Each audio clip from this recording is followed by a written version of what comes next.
जय श्री राम। भरत जी वापस अयोध्या पहुंच चुके हैं। भुसुर बोली भरत कर जोरे, करि प्रणाम भय विनय निहोरे। ऊंच नीच कारज भल पोचू, आय सुदेव न करब संकोचू। ब्राह्मणों को बुलाकर भरत जी ने हाथ जोड़कर प्रणाम कर अवस्था के अनुसार विनय और निहोरा किया। आप लोग ऊंचा नीचा, छोटा बड़ा, अच्छा मंदा, जो कुछ भी कार्य हो उसके लिए आज्ञा दीजिए, संकोच न कीजिए। परिजन पुरजन प्रजा बुलाए, समाधान कर सुबस बसाए। सानुज गे गुर गेह बहोरी, करी दंडवत कहत कर जोरी। भरत जी ने फिर परिवार के लोगों को, नागरिकों को तथा अन्य प्रजा को बुलाकर उनका समाधान करके उनको सुखपूर्वक बसाया। फिर छोटे भाई शत्रुघ्न जी सहित वे गुरु जी के घर गए और दंडवत करके हाथ जोड़कर बोले कि आयसु होई तरहु सनेमा, बोले मुनि तन पुलकित सपेमा। समुझब कहब करब तुम जोई, धर्म सारु जग हुई है सोई। आज्ञा हो तो मैं नियम पूर्वक रहूं। मुनि वशिष्ठ जी पुलकित शरीर हो प्रेम के साथ बोले कि हे भरत, तुम जो कुछ समझोगे, कहोगे और करोगे वही जगत में धर्म का सार होगा। सुनि सिख पाई असीस बड़ी, गनक बोली दिनु साथी। सिंहासन प्रभु पादुका, बैठारे निरुपाधि।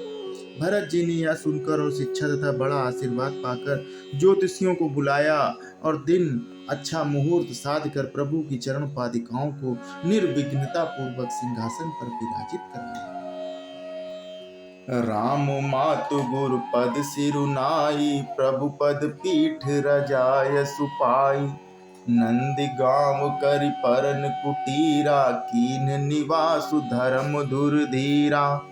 फिर श्री राम जी की माता कौशल्या जी और गुरु जी के चरणों में सिर नवाकर और प्रभु की चरण पादुकाओं की आज्ञा पाकर धर्म की धुरी धारण करने में धीर भरत जी ने नंदी ग्राम में पर्णकुटी बनाकर उसी में निवास किया। जटा जूट सिर मुनिपट धारी, मही खान कुश सांथर संवारी। असन बसन बासन व्रत नेमा, करत कठिन निरिधर्म सप्रेमा।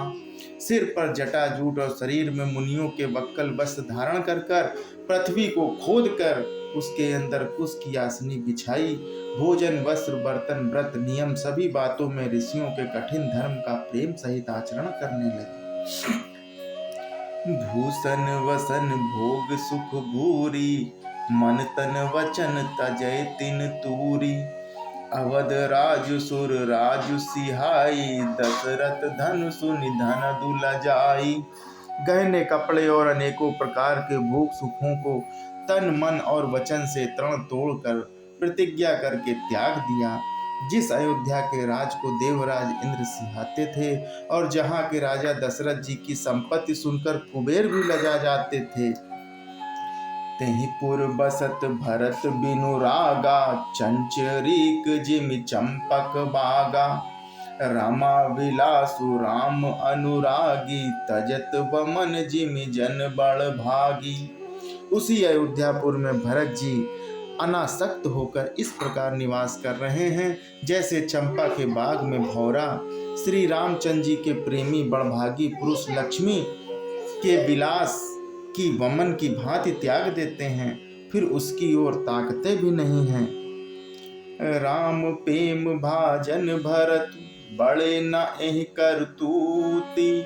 चातक हंस सराहियत, टेक विवेक विभूति। फिर भरत जी तो स्वयं श्री रामचंद्र जी के प्रेम के पात्र हैं।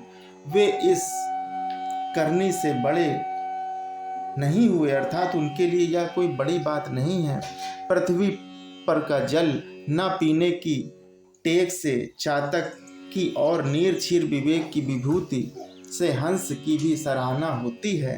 अर्थात चातक जो धरती का जल नहीं पीता, कहता हम सिर्फ ऊपर का आसमान का जल ही पिएंगे, तो उससे उसकी सराहना ही होती है। देह दिनहु दिन दूबरी होई, घटै तेजु बल मुख छवि सोई। नित नव राम प्रेम पनु पीना, बढ़त धर्म दलु मन न मलीना। भरत जी का शरीर दिनों दिन दुबला होता जाता है, तेज घट रहा है, बल और मुख छवि, मुख की कांति अथवा शोभा वैसी ही बनी हुई है। राम प्रेम का प्रण नित्य नया और पुष्ट होता है, धर्म का दल बढ़ता है और मन उदास नहीं है अर्थात प्रसन्न है। संस्कृत कोश में तेज का अर्थ मेद मिलता है और यह अर्थ लेने से घटई के अर्थ में भी किसी प्रकार की खींचतान नहीं करनी पड़ती है।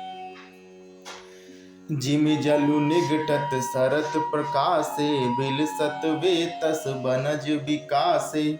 समुदम संयम नियम उपासा, नखत भरत ही विमल आकाशा।